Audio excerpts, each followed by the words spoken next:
to Ancestry Answers. Great to have you here. We're going to be talking about how to utilize recommended tasks.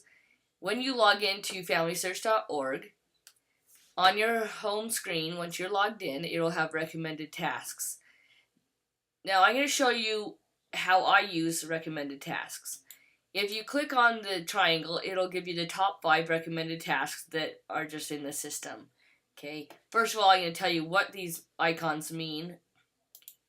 If you click on the eye, it'll tell you if you can't remember. The green is the temple opportunities. So from what is in your ancestors' profile, their birth, marriage, death, their relationships to people, their parents and siblings and spouse and children, it says that it's ready to have the ordinances reserved.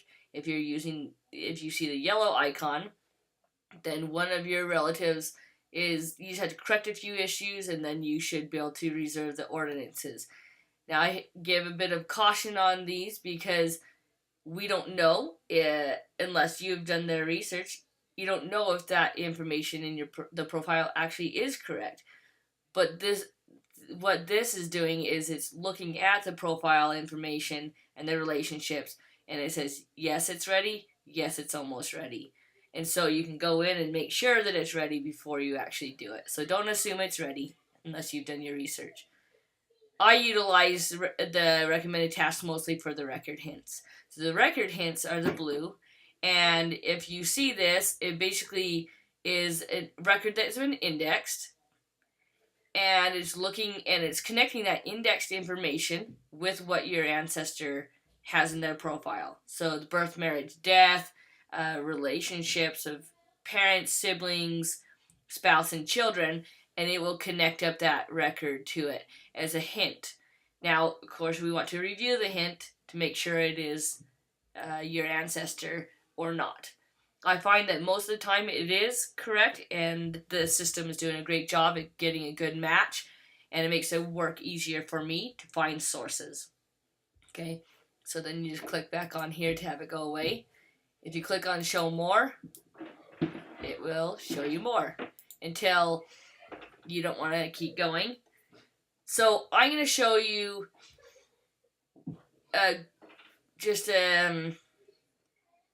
how you do it from here and why I don't do it from here. So this is more of a trigger to me of reviewing a certain line, and here's why. If, for example, I click on, let's do Jessie Blackwood. If I click on the blue icon, it will show me that this is the 1920 U.S. Census. If I click on it again, it will show more details. So we have Jessie Blackwood, and this information has the last name of Wood. Now, in this case, I would assume that this is her married name, and this could very well be correct. But Blackwood and Wood, it's hard to know. So if I click on Review and Attach, I will right-click on it and open link in new tab, because I like to have the folders. You can click on it directly, and it would replace this screen. So if I come over here, this will say Jessie Blackwood, born 1875. This is my family tree. Here's the U.S. Census that I'm looking at, the record hint. This is Jessie D. Wood, 1880. Now that's 5 years difference, and the last name is different. Again, it's probably her married name, but from this screen, I can't tell that, right? There's enough difference. Now, the census record can be off a little bit. For example, if Jessie was born in January of 1875, it could be that the census record says 1874. Or if Jessie was October through December of 1875, it could be this as 1876. So, anyway, and it could be that Jessie wasn't home when they were doing the census, and the neighbor gave the information. So that's why census record information isn't always 100% accurate.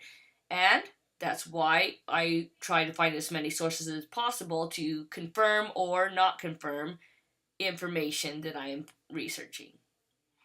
So then if you look at here, John William Wood, 1874, John W. Wood, 1878. Again, it's a 4-year difference.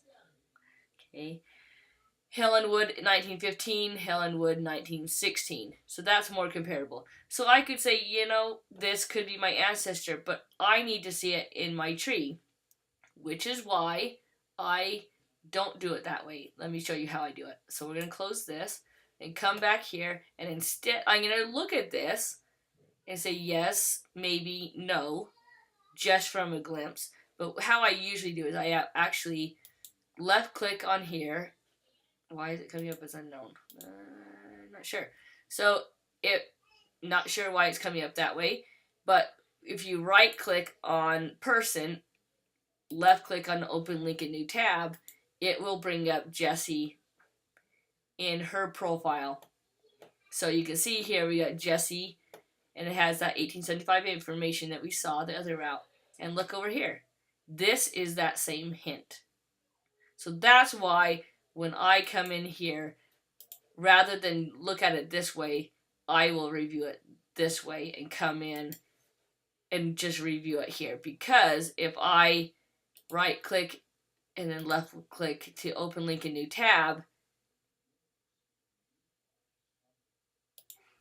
I can see this information and I can see her profile on this other tab. I can look down here, and in the system, I do have the marriage of John William Wood and Jessie Blackwood. So that was cool. She didn't have to change her name too much. She got to shorten it. So if I feel 100% that this source is correct, then I would add that information. This puts the 1920 the residence information over in the profile. I don't always put a reason in unless it helps it. For example, if I'm adding it, I could say the birth year is off by several years. I can't type today, my hands are cold.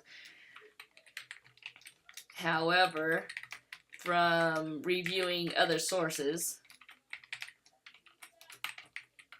this is correct. Is a correct source. Okay, so obviously before I would do that, I would review the other sources. And we're going to do that in a different video, how to review the sources that you have, make sure they're correct. And we will also do more on how to attach this. But I wanted to just show you a little bit in our process of talking about the record hints. So I hope that the recommended task, however, sorry, I didn't see that right. And then you click attach, and then you can compare with both John W. Wood and Helen Wood. So I hope that is helpful to you on how to utilize the recommended tasks here. Again, I use this as a review. I use this to jump over to Jessie. I wonder if it's doing any other ones. Weird. Must be a bug in the system right now. I use this as a way to jump to Jessie Blackwood versus reviewing and attaching here. So let me know if you have any questions on that, how I can clarify it further, and if you find success in using your recommended tasks as well. Thank you, and I hope you continue your joy of family history research, and I'm here to help in any way that I can. Like, subscribe, and share this with anybody, because family history rocks, and it's a teamwork effort.